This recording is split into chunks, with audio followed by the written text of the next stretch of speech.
Hello again, my dear students. Now it's lecture number 5, metal oxide semiconductor field effect transistors, or what we abbreviated simply by MOSFETs.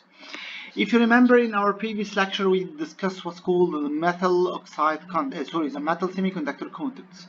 We take two different types of metal semiconductor contacts. The first was what we call the Shockley barrier diodes, and the second was what we call the ohmic contact, and we understand the difference between both.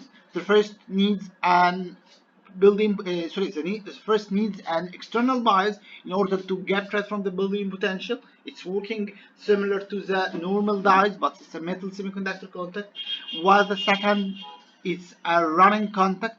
It doesn't need any external voltage. The built-in potential acts to move the carrier from the semiconductor side to the metal side. Now let's turn to the most important device, or the most important electronic device all over the world. The most famous device. The main building unit for all our electronic devices nowadays. Processors, motherboards, whenever you are dealing with electronic circuits, especially when you are dealing with the digital electronic circuits, the main building point is the MOSFETs. So let's start our journey with the MOSFET. We will do this lecture, which is lecture number 5. We will implement it across two successive academic weeks, week number 7 and week number 8. So today we will tackle 50% of the lecture, and we will continue it back in the next week, inshallah.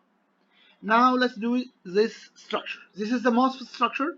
Let's now start to introduce its terminals. As you can see here, please try to follow the cursor of my mouse. Here we have the B substrate, or the B type. We call it the substrate, which is in the blue color, or it's a little bit green color here. This is what we have as a substrate. Across this substrate we have two inversely doped regions. What I mean by inversely is it includes the inverse doping. For example, here the substrate is a p-type, so we have two n plus doped region indicates the n-type regions. So we have an n plus here and then n plus there. The right, or the one on the left we will call it source, and the one on the right we will call it drain. Here, in order to make an electrical contact, as we discussed earlier in the previous lecture, we have to make a metal contact. So we have a metal contact to the substrate, and here we have a terminal called the body. Here we have another metal contact above the source, and we have the source terminal. A third metal contact above the drain, and we have the drain contact. Now, in the region between the source and the drain, we have an oxide layer. As you know, oxides are dielectrical materials. They are insulator materials. So you have insulator. Most probably this insulator is silicon dioxide, SiO2. Nowadays we have some technologies with silicon nitride, SiN3, as an insulator. However, conceptually we need an insulator, whatever its type. We need an oxide insulator to cover the area between the source and the drain. Above the insulator, we have the force contact, a metal contact, and we have a gate, which is our force term. So we have a source, we have a drain, we have a gate, and we have a body. In most of the cases, you will find that the body is connected to the gate, so it's become a three-terminal device. Usually, we call the MOSFET as a three-terminal device. However, basically, it's a four-terminal. Now, let's start to understand how this device is working. If first I ask you, please plot an energy band diagram across this cross-sectional area. So let me make it in some notification. Okay. So if I go like this, oops, I'm sorry.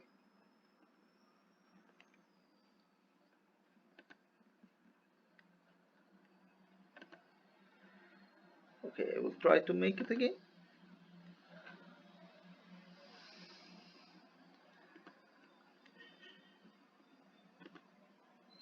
Okay, we'll try to make it in a better way.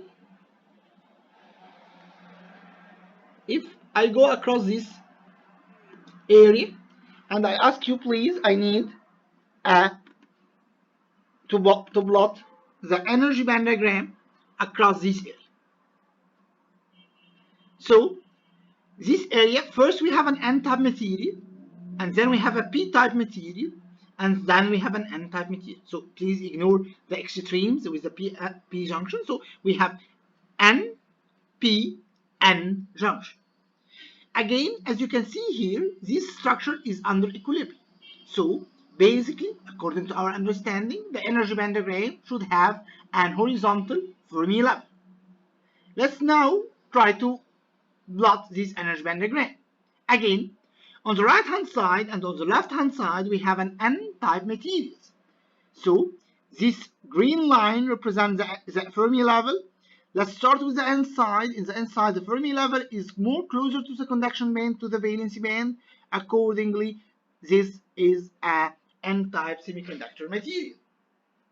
Now, if we turn to the right hand side, we will find the same. We will find that the Fermi level is more closer to the conduction band, and again, this is a Fermi energy. This is an n-type material. So we have an n-type in the right hand side, we have an n-type in the left hand side. So in the right hand side, the majority is electrons. In the left hand side, the majority is electrons again. However, in the middle region, in this region, we have a p-type material. So as you can see here, in the middle region, we have the Fermi level more closer to the valency band. That's why we have this as a p-type material. Now let's turn to the question. We have current when we have a carrier, basically majority carrier, that can move from one point to another. And if I ask you a very basic question, does this carrier able to transfer to the other side, or does the electrons in the source side can travel to the drain side, or does the electron in the drain side can travel to the source side? The answer is basically no, because when electrons in the drain side want to move towards the left direction, they will find a barrier, and when the electrons in the source side want to move to the right direction, they will find another barrier.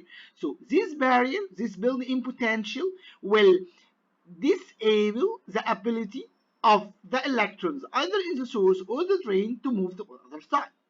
Accordingly, no carrier transfer from the source to the drain or vice versa. Accordingly, there is no current, which is again a makes sense process, as you didn't apply yet any type of voltage. Accordingly, you will not find any type of carrier transfer from the source side to the drain side or otherwise. Now, what should we do in order to make this current able for motion? In a very simple way, what obstacle current to move from the source to the drain is this barrier. This is a p-type material. So this p-type material constructs a barrier which does not allow the electrons to move from the source to the drain. If I turn this intermediate region from a p-type material to an n-type material, then electron will be able to move from the source to the drain. So my first task, my first challenge, is to turn this intermediate region from a p-type or a p-doped area to an n-doped area. But here you can ask a very important question. Is it possible to make it? This region is basically a p-type. How can I turn this p-type to be an n-type? So let's now start. What if we apply a positive voltage? This positive voltage will be accumulated on the metal. This metal will be positively charged. Then the positive charge in the metal will try to attract negative charge. Here you should ask a question. It's a p-type material, so the majority is an holes, not an electrons. Yes, that's true. However, this p-type material still contains electrons. It's a minority carrier, that's right, but it still contains electrons. So once you apply a positive charge here, all the minority carrier electrons will be directly attracted to the surface because they see here a positive charge. So they have some sort of an attraction force to the top side of the substrate. This is what happened. So when a huge number of electrons accumulate on a certain area, that means the polarity or the doping of this area will be turned. The doping of this area will be turned from a p-type material to n-type material. Only this small slide of the material will be turned, because in this area a huge amount of electrons will be accumulated due to this positive charge. Now we have one of the first important information about the MOSFETs. In order to turn your MOSFETs on, you have to add a positive charge that can accumulate electrons in this area, in the area between the source and the drain. Now, how much potential I need in order to construct this bridge between the source and the drain? Again, should I put 0.1 voltage, 0.2 voltage, 0.3 voltage? How much voltage I need here in order to connect the source to the drain? What I mean by the word connect is to make the area between the source and the drain with the same type of doping. I mean, here we have an N doping, here we have an N doping. We need to turn this area to be also an N doped. This amount of voltage is a very known voltage, as it's known as the threshold voltage. So the threshold voltage is the amount of voltage applied on the gate in order to make a connection between the source and the drain. And what do we mean by connection? Is to turn the doping of the channel, or to turn the doping of the substrate to be the same doping like the N side and the P side. The source side and the drain side region, which is N+. Now you build the bridge. Now you connect the source to the drain. You have a connection. This barrier, you get rid from this barrier because this B-type region is turned to be an N-type. Now you construct what we call the channel. So the threshold voltage is the voltage applied on the gate in order to construct the channel between the source and the drain. And we call this an inversion layer because you invert the doping of the substrate. Basically, it was a p-type region. This was a p-type region. Now it's turned to be an n-type region due to this positive voltage. So this is the first challenge, that you create a channel between the source and the drain. Now let's turn to the next question. If I'm electron here in the source region, what motivates me to transfer from the source to the drain?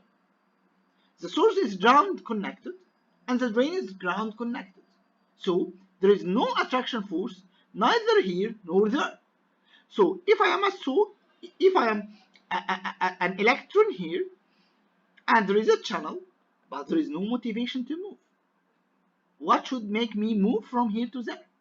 In order to move from here to there, I should have some attraction force there so that I can now be motivated to move. So the next question is, what if now I keep the voltage on the gate to be positive to construct the channel, but I add another voltage on the drain, which is again a positive voltage. So if I'm an electron here in the source region, the source is grounded, however the drain is positive voltage. So electrons in the source will start to move toward the drain because the drain is positive. There is a path, there is a bridge between the source and drain constructed by the gate voltage. But there is also another source of motivation, which is the drain potential or the drain positive voltage. Now electrons can move from the source to the drain. As far as electrons are moving, then we have an electrical current. So in order to have an electrical current in the MOSFET, you should have two conditions. The first condition is you should have a potential, positive potential. If it's an N-channel MOSFET, I will describe it later. You should have a positive potential on the gate in order to construct the channel between the source and the drain. The second condition is that you should have a positive potential on the drain in order to attract the electron to come from the source to the drain. Now we have a current moving, but is this current proportional to the voltage on the drain? I mean, now I construct the channel. I will start to increase the voltage on the drain, and then as much as I increase the voltage on the drain, I should expect more electrons to come from the source to the drain because the attraction force increases. Is it an absolute relation? I mean, as far as you increase the drain, the drain voltage, the current will increase. Okay, here we have to think about a turning point, an important turning point. Now, the attraction force of these electrons depend on the voltage you applied. If you applied a small voltage here, electrons will be weakly attracted to the drain. If you increase the voltage, this electron will be highly motivated and will be attracted more and more toward the drain. However, if I increase the voltage here in this drain, and I ask you, or I insert, let's try to write it. I will insert 2 points. I will say this is point number 1 and this is point number 2. Okay, so I will replace it somehow with a better writing. Sorry, I'm still a junior learner in this area. Okay, so I would say this is point number 1. Sorry.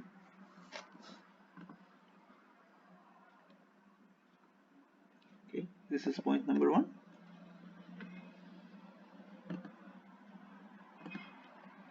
This is point number 1, and this is point number 2. You see now 1 and 2. Okay.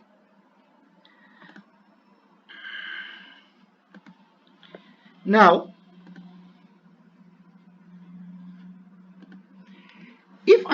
if this potential is relatively high, what is the probability to find an electron here in point number 1? I would say that the probability to find an electron here is very, very, very small, because as far as the electron reaches this area, it will be highly attracted to the drain, because here we have a very big positive charge attraction. So if I reach this stage, I will be attracted immediately to the drain. So the probability here is low. Now, what about this point? Okay, still there is an attraction probability, but by default it will be lower because the distance is higher. Now, in order to understand this, let's make it in a very basic example. Assume that you have a magnet here.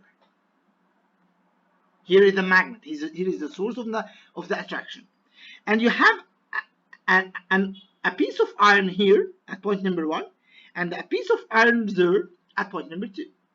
Which piece of iron will be highly attracted? Of course, the nearer one will be highly attracted. Here the probability of attraction is very high. Here there is a probability of attraction, but it's lower. So as far as you are far from the drain, the probability to be attracted is lower, which means the probability to find an electron is higher. So we can plot it like that. This gray region represents the probability to find an electron. The probability is minimum when you are just on the border of the drain, because electrons will be attracted immediately. When you go far from the drain, the probability to find an electron is higher, so this gray region starts to increase. So this ramp shape, or this increasing function from the drain to the source, represents the probability to find an electron, which is the channel. Now, as far as I'm increasing this drain voltage, this probability will start to decrease, because as far as I'm increasing the drain voltage, the probability to find an electron in the border will be very low, till it reach a point where we call the pinch-off point. The pinch-off point is the drain voltage needed in order to make the probability of finding an electron on the drain channel interface is equal to 0. As you can see here, there is no electrons in this area. This point becomes a depleted point. No free charge will be here, because once the free charge reaches this point, it will be immediately attracted, so there is no chance to have a free carrier in this point. So this point is very important in our semiconductors, and we call it the pinch off. The voltage needed in order to make the pinch off is called the VD-SAT, or the saturation voltage, which is VGS minus V threshold. The voltage applied to the gate minus the voltage applied to the threshold. If the drain voltage reaches this point, then the channel will pinch off. Okay, then what happens if I increase the drain voltage above the saturation, above the pinch off? You will find this case. So now this is the channel. However, from this point till this point, it's a depleted region. No electron exists. Because the pinch off starts here, you increase the voltage, the pinch off starts to go toward left, then till it reaches this point. So this is called the pinch off potential. Or here we have VDS greater than the VGS minus V threshold. Now, you should have a very important question. You told us that the channel is the space where the electron will transfer from the source to the drain. But after pinch off, this region becomes a depleted region. So how the electron will transfer from the source to the drain, knowing that there is a certain portion of the channel is a depleted portion? The answer is simply related to the velocity. As far as the drain voltage is very high, that means that there is a very high attraction force to the electron. So electron will tunnel this depletion region and will penetrate it as it's come with a very high velocity due to this drain voltage, and then will reach the drain. Imagine the case that you are throwing a ball into the wall, but you are throwing the ball with a very high velocity such that the ball penetrates the wall and go to the other side. It's typically the same. Electrons are attracted with a very huge amount of energy. So electron will penetrate the depletion region and will go to the other side. However, you have to consider a very important point, that this depletion region has a very high resistance. It's a region where there is no free carrier. Typically, in the p-n junction, we say that this is a typical insulator. So, this depletion region will somehow limit the current. That's why we will call this region of operation as the saturation region. So, we can say that we have two regions of operation. Or first, we can say that we have three regions of operation. The first region of operation, if the voltage on the gate is smaller than the voltage needed for a threshold. So no channel will be created and simply the MOSFET will be turned off. No current will pass. But what if you insert a voltage greater than V threshold? Then you will have a channel. But is this channel is enough? The answer is no. You need the channel, but also you need a drain voltage. So you will start with very small drain voltage, and then you will have a small current.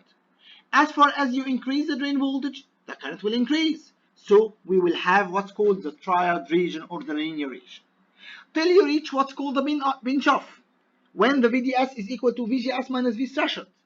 Then the pinch off will occur. After that, a depletion region will start to occur, and then the current will be limited, and you will have what's called the saturation region. So in this graph we have three regions of operation. You have to figure them out. The first one is the horizontal blue line down, when VGS is smaller. I'm sorry, the arrow here indicates something which does not appear here. When VGS is smaller than V threshold. When VGS is smaller than V threshold, typically we don't have current. When VGS starts to be higher than V threshold, we start to have a current. Now we have to return to the VDS. This curve is between VDS and ID at different VGSs. So if we have a small value of VDS the current will be approximately linearly proportional to the voltage, as you can see in these curves, till you reach the saturation point where VDS equal VGS plus V threshold. Then the current is typically saturated. The current becomes typically constant because it's saturated. So these are, it's now the story of a MOSFET. First, you don't have a channel. No voltage is applied to the gate. Then you start to apply a voltage to the gate. A channel is created. After that, you apply a drain voltage. Electrons start to transfer from the source to the drain. You increase the drain voltage till you have a pinch off. After that, you increase the drain voltage above the saturation region. The pinch off transfer toward the left side, and you have a depleted region, and the current is saturated. It's the journey of a MOSFET.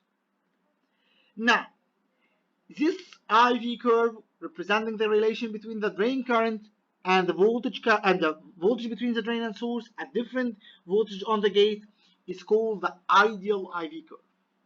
This is an hypothetical curve. However, when you start to enter a lab and you measure an IV curve, you will have a curve like that. This is a realistic IV curve for a MOSFET. The main difference between this curve and this curve is the saturation region.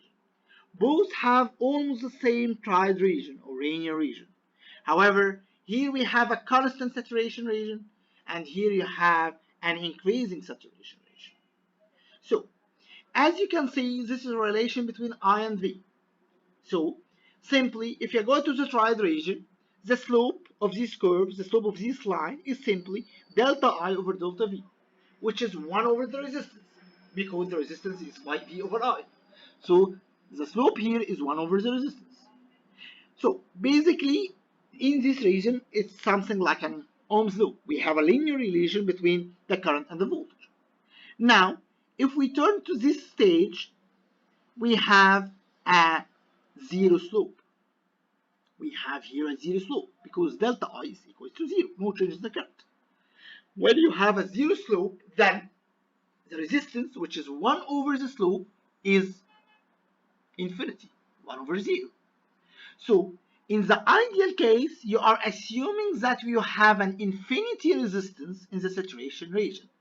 Actually, if you remember from the circuits, this is a typical current source. However, in this case, you have some variation. So you have a slope. One of the slope is the resistance, and then you have an output resistance called an R naught. Actually, this output resistance is simply the resistance of the depletion region. The depletion region has a resistance. As I said, it's a depleted region. It's an insulator. It's a place where it's very difficult to pass. It's a high resistance region, so you can see the R node or the output resistance, the depletion region, which is, you can see it here. We call this as the channel modulation effect. We are basically saying that in this case, you have a channel with a length L, which is the distance between the source and the drain. Now, the channel is not somehow shortened. We have some term in electronics called the L effective, or the effective length of the channel. Now, the effective length of the channel is only this area, and we exclude this portion of the channel. It's now a depleted region. It's no more a channel. So it's a channel length effect where you have this slope and where you can have an output resistance saturation region. The current will be no longer constant, like in this ideal case. Now the current will vary with the variation of the voltage, and this is the realistic IV curve for a MOSFET. This is my final slide in this first part of the lecture. As I told you earlier, we will divide this lecture into 2 weeks. We will stop by this. This is the very famous NMOS, PMOS, or what's called CMOS technology. I don't know if you have heard about it in the digital design or the computer architecture course, but let me told you that all the gates, all the OR and AND and NAND and NOT, all the gates, all the digital gates are implemented based on this technology. Where you have, if you see this graph, let's now make a line here. in the left hand side, this is typically the MOSFET we described it in this lecture. We have a B-type substrate, we have an N plus source, N plus drain, we have an oxide layer, we have a gate. So this is typically what we can call an N-channel MOSFET, because the channel created here is of an N type if you apply a positive voltage here. On the left hand, in the right hand side, you will find that we have an N well, we have an N region, then we have a P plus and P plus. Now the source and the drain becomes P. We have also gate, and now you have to create a P channel here. How should we create a P channel? Please think about it. In order to create a P channel, you have to apply a negative voltage here on the gate in order to attract holes, and then you can create a P channel between the source and the drain. And that we call the P-channel MOSFET. So the N-channel MOSFET and the P-channel MOSFET are the main building units for what's called the complementary MOSFET or the CMOS technology, which is the worldwide most famous MOSFET technology in all digital electronic circuits. Now it's the end of our first part. We will turn in the next part to study the energy band diagram from another point of view, how electrons will move, how holes will move. We will study this in the next lecture, inshallah. Thank you for your concentration and see you in the next lecture.